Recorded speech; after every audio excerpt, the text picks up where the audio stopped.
வணக்கம். நான் கனி மார்த்தாண்டன். இந்த பதிவில் 27 நட்சத்திரங்களுக்குரிய காயத்ரி மந்திரம் இது.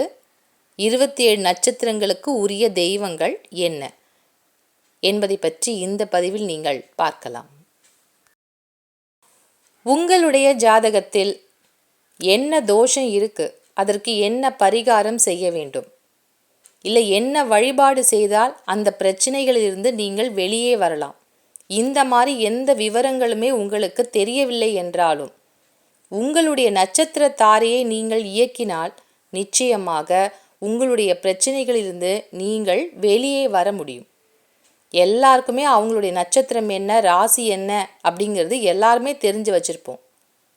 இந்த நட்சத்திரத்துக்குரிய தெய்வம் என்ன தெய்வம், அந்த நட்சத்திரத்திற்குரிய காயத்ரி மந்திரம் என்ன, இதை தெரிஞ்சுக்கிட்டிங்கன்னா நீங்கள் தினமும் வழிபாடு செய்வதும் அந்த தெய்வத்தை, அந்த மந்திரங்களை நீங்கள் காயத்ரி மந்திரத்தை நீங்கள் அதிகப்படியாக உச்சரிப்பதும் உங்களுக்கு நல்ல மாற்றத்தை தரும். நம்ம பிரச்சனைக்கு வழியே தெரியல அப்படின்னா கூட இந்த காயத்ரி மந்திரங்களை நீங்கள் அடிக்கடி சொல்வதன் மூலமாக உங்களுடைய பிரச்சனைகளிலிருந்து நீங்கள் வெளியே வர முடியும். கோயிலுக்கு போய் வழிபாடு செய்வது ஒரு முறை, வீட்டிலேயே இருந்து தெய்வத்தை வணங்குவதும் ஒரு முறைதான். உங்கள் நட்சத்திரத்திற்குரிய தெய்வம், அந்த தெய்வத்தினுடைய படத்தை நீங்கள் வீட்டில் வச்சு வழிபாடு செய்கிறது, சாமி கும்பிடுறது, ஒரு பூ எடுத்து சாமிக்கு வச்சு வணங்குறது, இதெல்லாம் உங்களால் எளிமையாக வீட்டிலேயே செய்ய முடியும். இந்த காயத்ரி மந்திரத்தை நீங்கள் தினமும் ஒரு முறையாவது சொல்லி வந்தால் உங்களுடைய நட்சத்திரத்தை நீங்கள் இயக்குவதால் நல்ல பலன்களை பெற முடியும். 27 நட்சத்திரங்களில் முதன்மையான அஸ்வினிக்குரிய தெய்வம் சரஸ்வதி தேவி. அஸ்வினியில் பிறந்தவர்கள் சொல்ல வேண்டிய காயத்ரி மந்திரம். பரணியில் பிறந்தவர்கள் வழிபட வேண்டிய தெய்வம் துர்கா தேவி அல்லது காளியை வழிபாடு செய்யலாம். பரணிக்குரிய காயத்ரி மந்திரம்.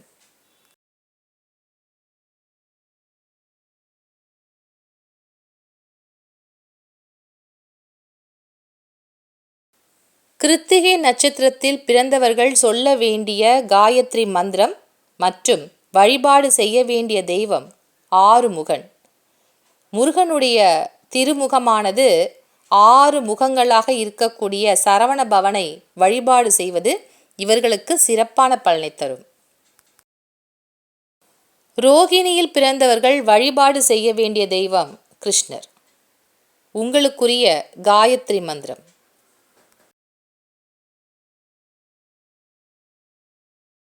மிருகசீஷ நட்சத்திரத்தில் பிறந்தவர்கள் சொல்ல வேண்டிய காயத்ரி மந்திரம். நீங்கள் வழிபாடு செய்ய வேண்டிய தெய்வம் கால பைரவர். கால பைரவரை வழிபாடு செய்தால் உங்களுக்கு நன்மையான பலன்கள் கிடைக்கும்.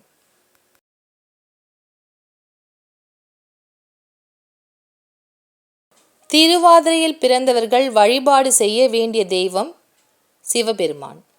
சிவனை வழிபாடு செய்வது திருவாதிரையில் பிறந்தவர்களுக்கு உன்னதமான பலன்களை தரும். நீங்கள் உச்சரிக்க வேண்டிய காயத்ரி மந்திரம்.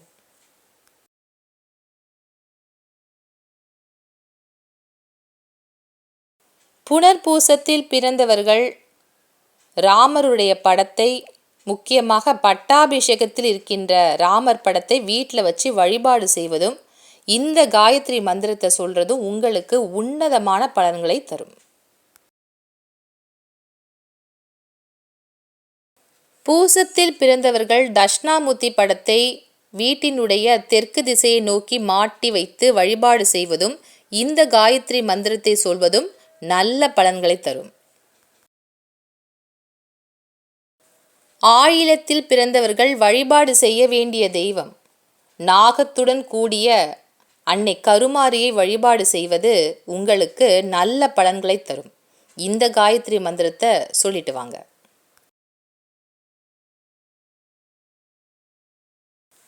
மகத்தில் பிறந்தவர்கள் தினமும் வழிபாடு செய்ய வேண்டிய தெய்வம் சூரிய நாராயணரை. அதனால் தினமும் காத்தால எழுந்த உடனே சூரியனை நோக்கி வழிபாடு செய்யுங்கள். உங்களுக்குரிய காயத்ரி மந்திரம்.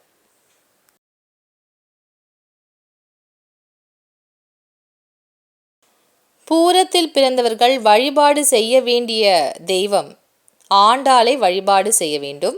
உங்களுக்குரிய காயத்ரி மந்திரம்.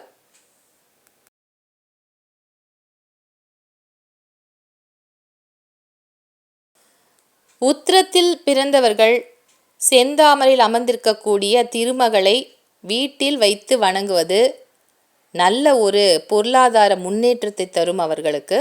உங்களுக்குரிய காயத்ரி மந்திரம்.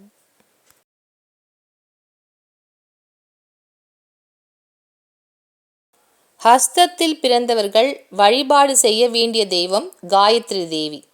இந்த காயத்ரி தேவியினுடைய படத்தை வீட்டில் வைத்து வணங்குவது உங்களுக்கு நல்ல பலன்களை தரும். உங்களுக்குரிய காயத்ரி மந்திரமும் இதுதான்.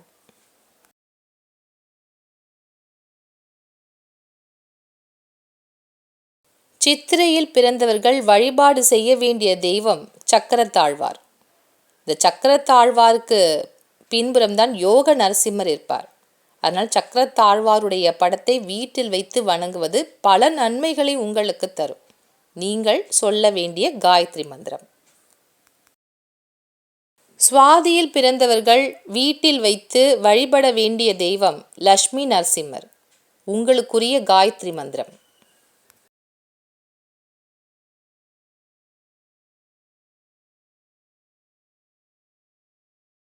விசாகத்தில் பிறந்தவர்கள் வழிபாடு செய்ய வேண்டியது முருகப்பெருமானை. ஒரு முகமாக இருக்கக்கூடிய முருகனை வழிபாடு செய்வது உங்களுக்கு நன்மைகள் தரும். உங்களுக்குரிய காயத்ரி மந்திரம்.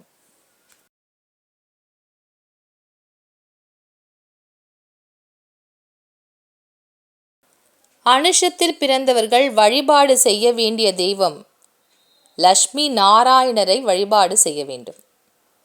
உங்களுக்குரிய காயத்ரி மந்திரம் இதுதான்.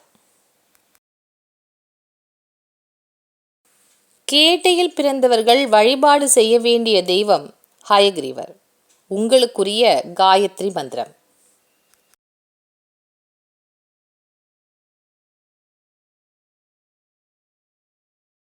மூலத்தில் பிறந்தவர்கள் வழிபாடு செய்ய வேண்டிய தெய்வம் யோகா ஆஞ்சநேயர்.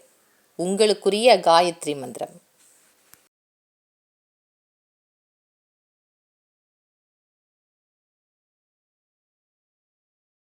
பூராடத்தில் பிறந்தவர்கள் வழிபாடு செய்ய வேண்டியது சிவனும் பார்வதியுமாக இருக்கின்ற படத்தை வீட்டில் வச்சு வழிபாடு செய்யுங்கள். உங்களுக்குரிய காயத்ரி மந்திரம். உத்திராடத்தில் பிறந்தவர்கள் வழிபாடு செய்ய வேண்டியது விநாயகரை வழிபாடு செய்ய வேண்டும். உங்களுக்குரிய காயத்ரி மந்திரம்.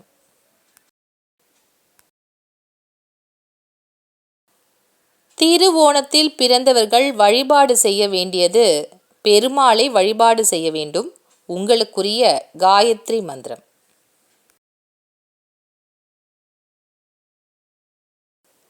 அவிட்டத்தில் பிறந்தவர்கள் வழிபாடு செய்ய வேண்டியது சயன கோலத்தில் இருக்கக்கூடிய பெருமாளை வழிபாடு செய்ய வேண்டும். உங்களுக்குரிய காயத்ரி மந்திரம். சதயத்தில் பிறந்தவர்கள் வழிபாடு செய்ய வேண்டியது அர்த்தநாதீஸ்வர். சதயத்திற்குரிய காயத்ரி மந்திரம்.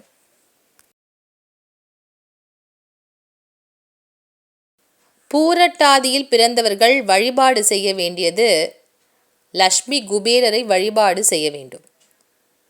குபேரரும் லக்ஷ்மியும் சேர்ந்த மாதிரி படம் இருக்கும். அந்த படத்தை வீட்டில் வச்சு வழிபாடு செய்யுங்கள். உங்களுக்குரிய காயத்ரி மந்திரம்.